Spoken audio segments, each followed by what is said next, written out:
What's up? Taking the train to New York real quick for a meeting with my publicist, my PR team, Mallory Consulting, my good friend Tamika Mallory, and Cassidy and Jamie. I think this one. All right, thank you. Appreciate you. So anyway, what up? And so, so I'm taking the train. Usually I drive in from Jersey to New York, but something kept telling me to take the train. So I try to readjust it in my head, nah, I'm about to do something else. I'm going to drive anyway. And it was just loud in my head, take the train into the city. So I believe when something speaks to you, you just listen. So there's I have no logical reason why I'm taking a train right now, as opposed to just hopping in my car, hitting a turnpike, and going to New York, like I always do. You know what I'm saying? Parking up and handle my business. I prefer that. I like driving or being driven because it gives me the flexibility to do whatever I want, whenever I want. When you gotta rely on public transportation, you gotta wait for the time to come, the train to come, the subway to come, or an Uber or whatever. So it's not first preference. But when something speaks, I listen. So something said take the train, and it wasn't light, because sometimes your mind will just say things and that's not it. But when it really is a strong intuition to do something, I don't know if I'm supposed to take a train because I might have gotten an accident on a turnpike or got a ticket, or maybe I meant to meet somebody on the train today, or maybe it's just for my timing to be a certain way for my meeting. However the universe wants me, or why ever the universe wants me to be on the train right now, because it spoke to my intuition very heavy and loudly, and because I know better, I'm on a train. I kind of listen to something. So where I learned that and how I recognize what something is because multiple times in life it's happened, right? So multiple times you can think back in your life when something really, really, really told you, and you listened to it and it worked out well. You're like, man, this wasn't even logical, but it worked, right? And then sometimes something will tell you something and you don't listen to it, and you should have listened to it because something bad happened. And it could even be about people. You could not know why you don't like someone, or why you have concern, or just something raises an alarm with you about a person maybe, or a situation, or a deal, or whatever, a relationship. You have to listen to that something. It's your energy that's tied into the universe.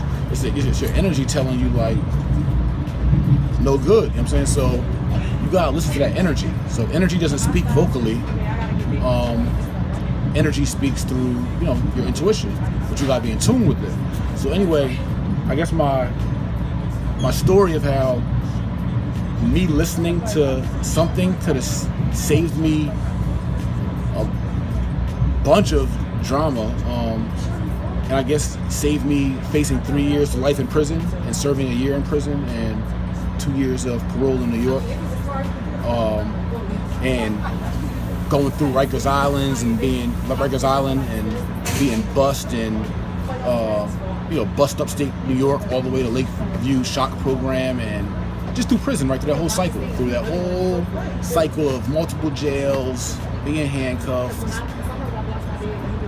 your own personal cell, you're in a dorm, just all that prison stuff. So anyway, that whole experience in my life could have been avoided because the night I got arrested, something told me to take the drugs that I had and put them in an alleyway. And I did. I stashed them. I had a brown bag of drugs, I had a quarter kilo of coke in my pocket of my Averex jacket, and something told me to stash it. So I wrapped it in my do-rag. I had a red do-rag on. I wrapped it in my do-rag and I stashed it in the alleyway, right on the way back to my car. This is after I went to New York to pick up some product for a trip that I was taking from DC to Nebraska, as I was, drug trafficking. I was hustling. So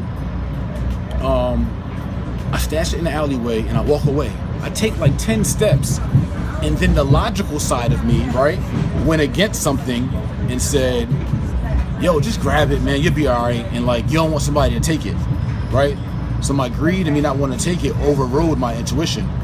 So I go back and get it, right? Walk back to my stash, where I stashed it randomly in the street, and got it. Walk to my car. As soon as I pull off, the police pull us over. Because the guy that I went to New York with had a earlier encounter with them while he was parked in the car and while I was going to get the drugs. So this genius argues with the police while I'm in the middle of making something happen. So anyway, the cops pull us over, they search the car. I try to run, they tackle me, beat me up, and they find the drugs. I mean, they find it all over the ground because I was slinging the bag of coke like everywhere and tried to throw it over a fence, but it hit the top of the fence and fell back down in front of me.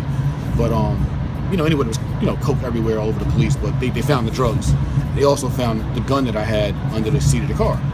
So anyway, the combination of having the drugs and the gun is why my first offer from the prosecutor was 3 years to life in prison. We had a A2 felony and a B felony.